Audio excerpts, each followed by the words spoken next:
Bérangère Krief, bienvenue sur nos plateaux de quotidien. Voici une partie de l'équipe et voici le public. C'est votre première fois dans Quotidien, donc bienvenue. Et alors qu'on ne se connaît pas, on va directement parler de sexualité. Et oui, c'est ça. Voilà. Sexe déboule au théâtre de l'Œuvre à partir du 9 octobre prochain et dans toute la France en 2025. On va parler de l'affiche tout à l'heure. Vous rodez le spectacle en ce moment. Vous serez à La Rochelle en fin de semaine. Ils vous disent quoi les gens ? Après le spectacle. Après le spectacle, c'est très intéressant. J'aime beaucoup échanger avec les gens. Ce que j'aime le plus, c'est quand on me dit... parce que les gens qui viennent en rodage, ils ne savaient pas forcément que ça s'appelait sexe. Ah d'accord. Donc c'est assez intéressant de se retrouver dans une salle où d'un coup on va parler de sexe et ils me disent mais en fait je suis pas du tout gênée.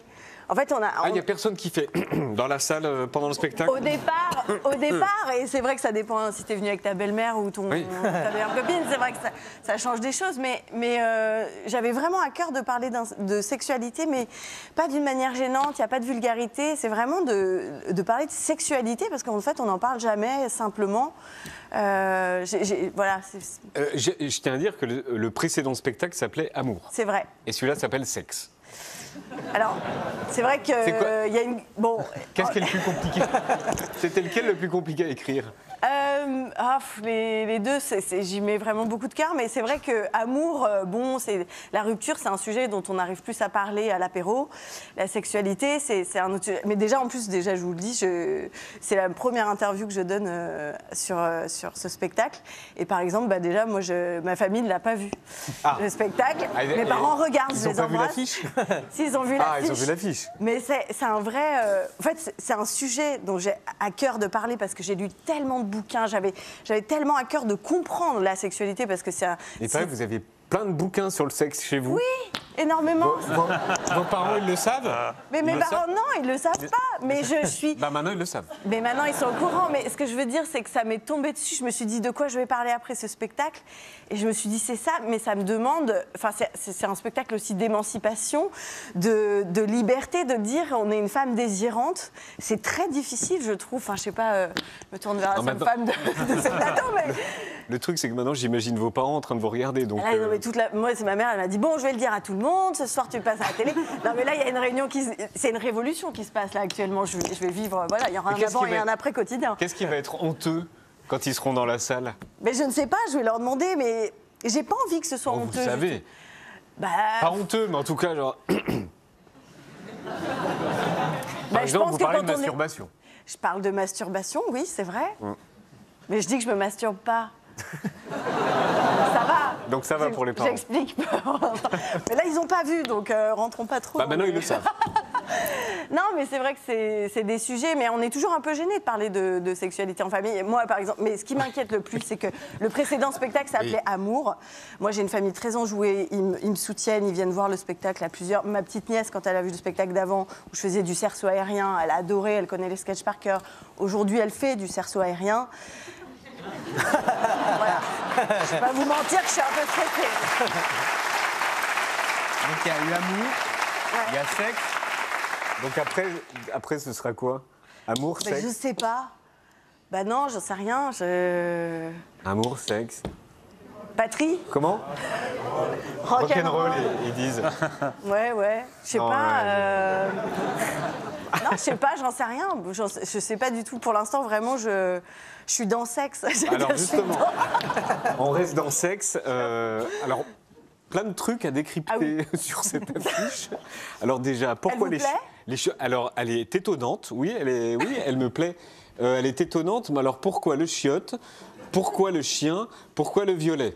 Mais alors, je peux tout justifier. Et pourquoi le téléphone au chiotte? C'est marrant parce que quand t'es une fille, tu ne te poses aucune de ces questions, tu le sais. Ah, merci. Alors le chien, je laisse le point pour le coup, mais le reste, on voit bien. Non, mais en fait, alors, je tiens à remercier déjà Lou Escobar pour la photo. C'est une photographe que j'adore. Et j'avais envie, en fait...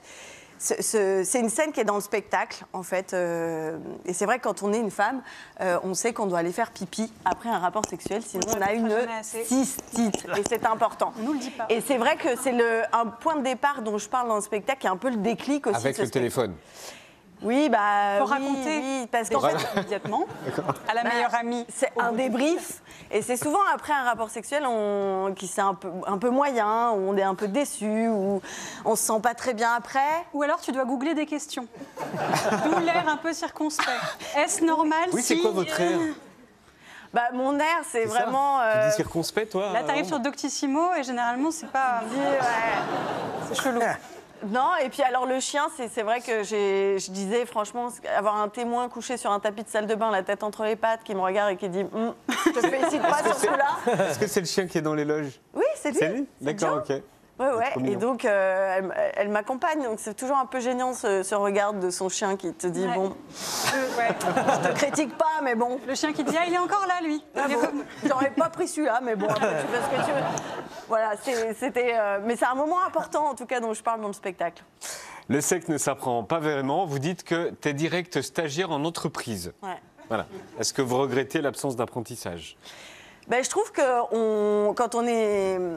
On apprend, alors, et surtout quand on est une femme, on apprend la sexualité dans la peur. Je trouve qu'on nous parle direct de maladie. On a peur de tomber enceinte à 16 ans, comme dans une chanson de Colonel Rayel. Il y a des choses comme ça. Et puis, on est vraiment direct dans la prévention. On parle quasi d'abstinence, mais jamais de plaisir. Et moi, si j'ai lu autant de bouquins, c'est parce que, justement, j'avais pas d'informations sur, en fait, le corps, la fonctionnalité. Et je pense qu'encore plus, le corps des femmes, c'est vraiment un outil hyper spécial. Enfin, je veux dire, même moi, j'ai mis du temps à savoir m'en servir. Donc, demander à quelqu'un de l'utiliser, il faut quand même connaître son sujet. Donc, il y a un peu de ça dans ce que je veux dire dans ce spectacle, c'est que c'est important de se connaître, mais on dit toujours, ouais, il faut se connaître, mais c'est comprendre la machine. Je veux dire, aujourd'hui, je dis toujours... la différence entre peut-être un homme et une femme, alors j'ai pas envie de genrer, mais en tout cas entre pénétrant et pénétré, c'est que si vous invitez quelqu'un à dîner ou si vous allez dîner chez quelqu'un, les conséquences sont pas les mêmes. Si j'invite des gens à dîner, j'organise, je me pense au repas, je rentre chez moi, je viens, les gens viennent, c'est sale par terre, j'ai la vaisselle à faire. Vous voyez, il y a une conséquence. Si je vais dîner chez quelqu'un, je ramène une petite boutanche, merci, au revoir, je rentre chez moi. Et c'est ça je pense qu'on n'a pas bien capté avec le corps des femmes, c'est qu'on ne peut pas utiliser cet outil comme ça, parce qu'il y a des séquelles, les cystites, les mycoses et tout, c'est hyper important. Non, c'est hyper important. Effectivement, on est prise entre d'un côté la peur et de l'autre des scènes de films qui n'éduquent pas du tout, Ouais. qui racontent pas la réalité, qui racontent pas les toilettes, qui montrent des trucs où tout se passe toujours bien. Donc c'est hyper important. Et on est un peu seul aussi, j'avais aussi envie de parler de ça, parce que je pense qu'on a... On sent ça dans la photo.